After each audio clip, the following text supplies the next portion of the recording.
குழந்தைய கொடுத்து எங்கள் தாத்தா பாட்டி எல்லாம் தோட்டத்திலிருந்து வந்து செய்வாங்க. நைட்டவி செய்யல, நான் கூடவே செய்வேன்.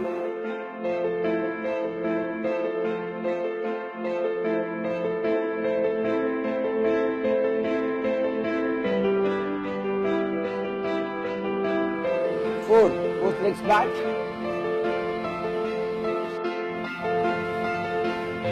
முழங்கால் வந்து வச்சுக்கணும்.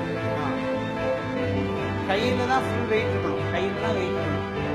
யோகா பண்ணுறதுனால சொத்து சுகம் சம்பாதிக்கிறது பின்ன நம்ம கால் கையை காப்பாற்றிக்கலாம். என்ன வேணுனாலும் செய்யலாம்.